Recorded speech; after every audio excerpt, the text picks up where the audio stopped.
Varicose veins కి సరైన చికిత్స కోసం సంప్రదించండి ఎవిస్ హాస్పిటల్. రమగారు, బియ్యానికి డబ్బులకి సంబంధం ఉందంటారు. ఎలా రమ్మగారు? నాకు అసలు అర్థమే కాదు ఆ విషయం.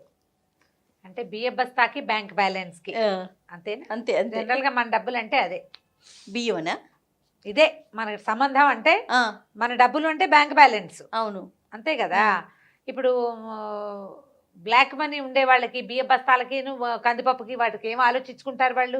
మనలాగా ఇలాగ వేతన జీవులు, జీతాల మీద ఉండేవాళ్ళు, చిన్న చిన్న బిజినెస్లు వాళ్ళు, మనందరికీ ఎలా ఉంటుందంటే ఎప్పుడు కాస్త బ్యాంకులో డబ్బులు ఉండాలి, గబుక్కున అవసరం అయితే ఎక్కడికైనా డెబిట్ కార్డు పెట్టుకోవాలి ఏదైనా కొనుక్కోవడానికి, అలా చూసుకుంటాం. అవును, సాధారణ వేతన జీవులందరి వ్యవహారం ఇలాగే ఉంటుంది. బ్యాంక్ బ్యాలెన్స్ ఉంటే ఒక ధైర్యం. కబుక్కుని ఏదైనా కొంప ఉనిపోతే, అనారోగ్యాలు వచ్చినా, ఏదైనా యాక్సిడెంట్లు అయినా, ఏదైనా అనుకోని ఖర్చు వచ్చినా, సడన్గా పెళ్ళిళ్ళు కుదిరినా, ఇల్లు ఏదైనా బేరానికి వచ్చి కొనుక్కోదలుచుకున్నా మనకు బ్యాలెన్స్ ఉండాలంటారు. దీనికి బియ్యానికి ఒక అవినాభావ సంబంధం ఉంటుంది. పాత రోజుల్లో చెప్పేవాళ్ళు చేయ. మనం బియ్యం కొలిచే పాత్రలు ఉంటాయి. మానిక, సోల, మానిక, మరకం, ఇట్లా. సోల అంటే మనకు ఒక గ్లాసు పడుతుంది కదా, సోల, బియ్యపు సోల ఉంటుందా, పాల డబ్బా అంటాం మా వైపు. అంతే. పాల డబ్బా అంటే ఈ అమూల్ పాల డబ్బాలో గొల్లభామ మార్కు డబ్బాలు వచ్చేవి. అది ఒక సోల కొలతకి వాడుకునేవాళ్ళు చిన్నప్పుడు. ఇప్పుడు స్టీల్ డబ్బాలు వచ్చినా గ్లాసును కూడా పాల డబ్బాడు అంటమే మాకు అలవాటు. హార్లిక్స్ సీసాల కొలతలాగా మేము ఆ వైపంతా పాల డబ్బాడు అనే చెప్తాం. ఆ డబ్బా ఒక సోల. తర్వాత దానికంటే దానికి త్రిబుల్ ఉండేది మానిక, అంత ఉంటుంది. తవ్వ అంటారు.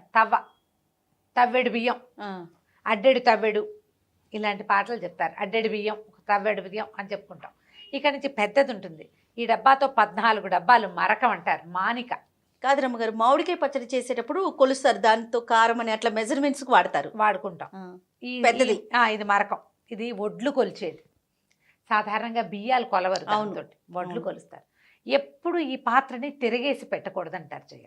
తిరగపడకూడదు. బియ్యం కొలిచే డబ్బాని. అంటే బియ్యమే మన జీవితానికి ఆధారం. అన్నాత్ భవిష్యత్తు జీవాని అని అలాంటి ఒక వాక్యం ఉంది. అన్నం నుంచే జీవులు పుడతాయి. జీవం ఎక్కడి నుంచి పుడుతుంది?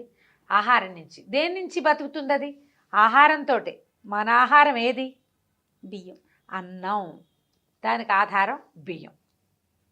ఇప్పుడు ఒడ్లు ఉంటాయి. ఒడ్లు మనకి ధైర్యాన్ని ఇస్తాయి రైతులకి.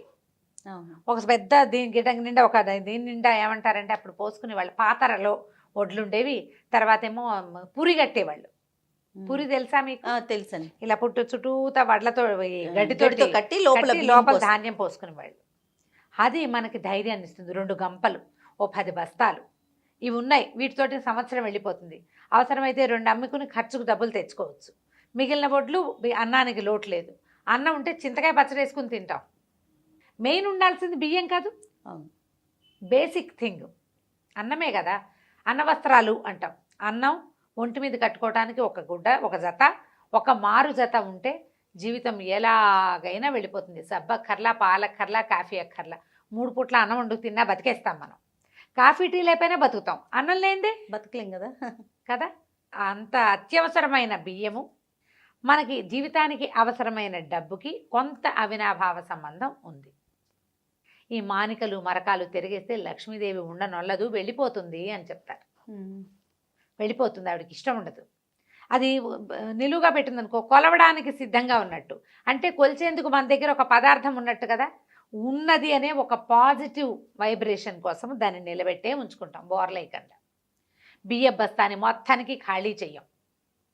అవును, అడుగుని కొంచెం బియ్యమైనా ఉంచుకుంటాం. కొత్త బస్తా వచ్చేదాకా దీన్ని కతపకూడదు అనుకుంటాం.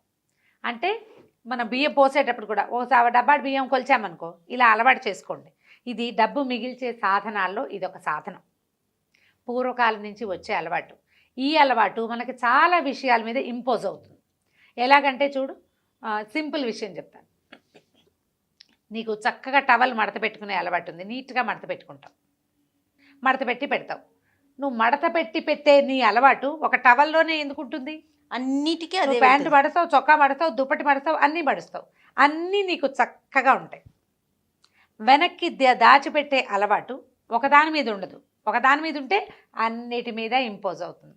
అందుకని బియ్యం సోలెడ్ పోసుకున్నాం అనుకో గిన్నెలో, ఒక చిటికి వెనక్కేసుకోవాలి ఎప్పుడు కూడా. కావాల్సిన డబ్బా ఇలా ఎత్తి పలుచుకుని అలా గిన్నె పుచ్చుకొచ్చేయద్దు. కందిపప్పు 2 స్పూన్లు వేసావు, 2 చిన్న మనం ఇప్పుడు పెట్టుకుంటున్నాం కదా కప్పులు లాంటివి, మెజర్మెంట్స్ మెజర్మెంట్ కప్స్ వచ్చినాయి అన్నిట్లలోకి. ఆ కప్పు వేసుకునేటప్పుడు 4 గింజలు వెనక్కి వేయండి. డబ్బు ఖర్చు 10,000 నువ్వు ఖర్చు పెట్టదలుచుకున్నావు, 10,000 పట్టుకెళ్ళావు బజార్కి, 9,000 ఖర్చు అయిందనుకో, ఆ 1000 ఉంది కదా అని అది వాడేయదు, ఆ 1000 వెనక్కి వేసుకోండి, మిగిలింది 1000. అర్థమవుతుంది కదా పాయింట్? 1,00,000 ఖర్చు పెట్టదలుచుకున్నాం, 14,000 ఉంటే 14 కూడా కడిగేసేయకూడదు. ఈ బియ్యాన్ని వెనక్కి వేసే ప్రాక్టీస్ ఉన్న వాళ్ళు అలా కడిగేయరు, వెనక్కి వేసుకుంటారు. ఇప్పుడు నీకు బియ్యం బస్తాకి డబ్బుకి సంబంధం ఉందా లేదా? 100%. ఎలా ఉంది? మొత్తం కడిగేయకూడదు, ఎప్పుడు ఫుల్గా ఖర్చు పెట్టద్దు, బియ్యం పూర్తిగా వాడద్దు. 4 మెతుకులు తక్కువైతే ఏమీ నష్టం లేదు, ఇంకో బిళ్ళ పెరుగు ఎక్కువ వేసుకుంటాం, ఇంకో గరిటె పులుసు ఎక్కువ వేసుకుంటాం, ఇంకో 2 ముక్కలు కూర వేసుకుంటాం అన్నానికి బదులుగా. ఇట్లా బియ్యాన్ని కనుక మనం జాగ్రత్తగా వాడితే డబ్బు జాగ్రత్తగా వాడడం మనకి చాతొస్తుంది, ఆ ప్రాక్టీస్ అవుతుంది. పూర్వం ఏం చేసేవాళ్ళు అంటే ఏదైనా వస్తువులకి మారకారికి బియ్యమే ఇచ్చేవాళ్ళు, కొసరి తీసుకునేవాళ్ళు. అప్పుడు మనకేంటంటే మారకపు వస్తువుగా బియ్యమో ఒడ్లో ధాన్యమే ఉండేవి. అందుకని ధాన్యానికి డబ్బుకి సంబంధం ఉందని చెప్పేవాళ్ళు. ఎప్పుడు బియ్య బస్తాని ఎక్కడ పడితే అక్కడ పెడతావా నువ్వు? తడి పొడి లేకుండా కొంచెం శుభ్రంగా ఉంచుకోవాలి. ఏ చేయి పెడితే ఆ చేయి పెట్టవు, దాని మీద కూర్చోకూడదు, దాన్ని కాలుతో తన్నకూడదు. అదే కదా మన బతుకు. డబ్బును కూడా సేమ్ డిట్టో చూడు, నువ్వు అలాగే చేస్తావు. అందుకని బియ్యం తీసుకునేటప్పుడు ఎవరైనా కింద మీద పోసేసేయద్దు, అన్నం వృధా చెయ్యొద్దు, పారేసేది వారేయి. ఒకవేళ నువ్వు మిగిలిపోతే కుక్కకైనా పెట్టు, డస్ట్బిన్లో పడైపోక.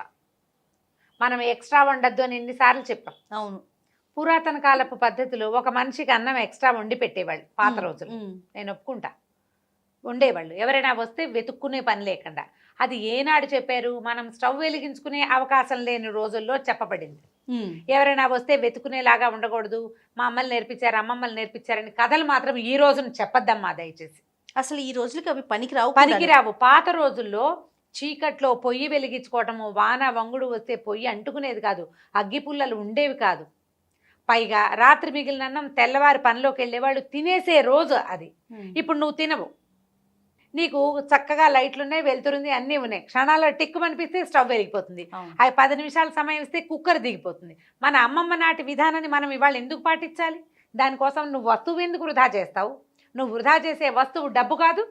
ఊరికే వచ్చినాయి బియ్యం, 50కి 50 రూపాయలు పెట్టందే వస్తుందా కిలో? ఆ మాత్రం అన్నం పోయిన రూపాయలు పారేసినట్టు కాదా జయ? అవునండి, అవును కదా. పారేయద్దు, పారేయకుండా ఉండడానికి ప్రయత్నం చెయ్యండి.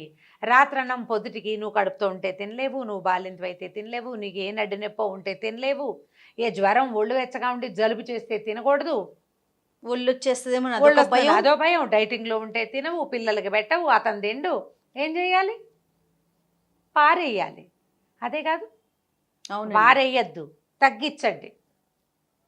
అన్నం తక్కువ, అన్నం లేదు, కబుక్కుని చుట్టం వచ్చాడు, 2 చపాతీలు చేసి పెట్టు, కాస్త పెరుగు పచ్చడి చేయి, 5 నిమిషాల్లో అయిపోయే పని.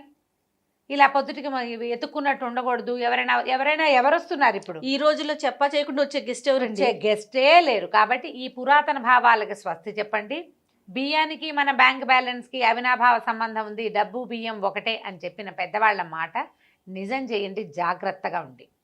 తప్పకుండా ముందు పిల్లలకు కూడా నేర్పించాలి. మనం చేస్తూ ఉంటే వాళ్ళు ఫాలో అవుతారు. వేస్ట్ చేయదు, అంత అన్నం ఉంటుంది, నాకు చాలంటే నాకు చాలంటారు. ఆ కాస్త సర్ది 4 కంచాల్లోకి పెట్టేసేయండి. ఒప్పుకోరు చాలా మంది. నాకు సరిపోయింది, నేను చచ్చిన తిని, కావాలంటే నువ్వు తినంటారు. పారేయకూడదు, భార్యను తినమంటారు. మగవాళ్ళకు కూడా ఇది పాఠమే, తినేసేయాలి, ఖర్చు పెట్టేసేయాలి. పోనీ నా మెథడ్ ఇంకోటి ఉంది, నేను చేస్తాను ఇట్లా. రాత్రి నుంచి పొద్దుటికి అయినా సరే, పొద్దు నుంచి రాత్రికి అంతే అన్నం ఉందనుకో, వీళ్ళు 3 నాకు చాలన్నారనుకో, నేను ఎక్స్ట్రా అన్నం తినలేను, నాకు సూట్ కాదు కూడా. నేనేం చేస్తాను, దాన్ని పాలు పోసి ఒక చిన్న పావు చెంచా పెరిగేసి పక్కన పెడతాను, తోడు పెట్టేస్తాను అన్నం, అది పెరుగన్నంగా తినేస్తారు. ఇది మాత్రం ఖచ్చితంగా చేస్తూనే ఉంటాను నేను. ఇప్పుడు అంత ఉంటే చెయ్యను, ఇంతే ఉంటే ఖచ్చితంగా ఒక మనిషికి సరిపడా పెరుగన్నాన్ని పాలు పోసి తోడు పెట్టి పెట్టేస్తాను. అది వర్షాకాలం, ఎండాకాలం, శీతాకాలం ఏమీ ఆలోచించే పని లేదు. ఒక శనివారాలే నేను రాత్రి పదార్థాలు తిన్ను, శనివారం ఒక పొద్దుంటాను నేను, రాత్రిటివి తిన్ను నేను పొరపాటును కూడా. ఇది మాత్రం తోడు పెట్టిన అన్నం పనికొస్తుంది, నేనైనా తినేస్తా, ఎవరికైనా పెట్టేస్తా.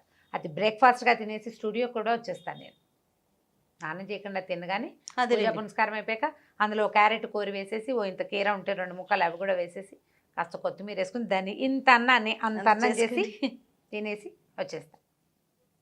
అన్నాన్ని వృధా చేయొద్దు, ఎందుకంటే అన్నమే మన జీవితము, మన జీవనము, దాంతోపాటు మన డబ్బు కూడా. అవునండి. బియ్యాన్ని కనుక మనం జాగ్రత్తగా చేస్తే, బియ్య బస్తాతోటి మనం కేర్ఫుల్గా ఉంటే అప్పుడు మన బ్యాంక్ బ్యాలెన్స్ కూడా దానికి తగ్గట్టుగా ఇవి ఎలా ఉంటాయంటే, జనరల్గా మనం ఒక చోట సరైంది చేస్తే ఇంకో చోట సరైంది వస్తుంది. ఎట్లా, నువ్వు బొట్టు కాటుగా పెట్టుకుని అద్దంలో చూస్తే ఏం కనపడుతుంది? అందంగా కనిపిస్తాం. లక్షణంగా కనిపిస్తుంది కదా. ఆ లక్షణం తొలిగా ముందు మన దగ్గర ఉండాలి. అది బియ్యం దగ్గర స్టార్ట్ చేయండి, ఇంట్లో వాడే వస్తువుల దగ్గర స్టార్ట్ చేయండి. అప్పుడు ఇక్కడ మనం ఏర్పరచుకునే ఒబ్బిడి, తీరు, మర్యాద, ఈ వస్తువుకి మనం ఇచ్చే గౌరవమే మన ఇంట్లో ఉండే లక్ష్మి మీదకి ఇంపోజ్ అవుతుంది. ఈ రకంగా మన బియ్య బస్తాకి బ్యాంక్ బ్యాలెన్స్కి అవినాభావ సంబంధం ఉంటుంది. ఖచ్చితంగా ఉంది రమ్మగారు మీరు చెప్పిన దాన్ని బట్టి. రైట్ అండి. నమస్తే. నమస్తే.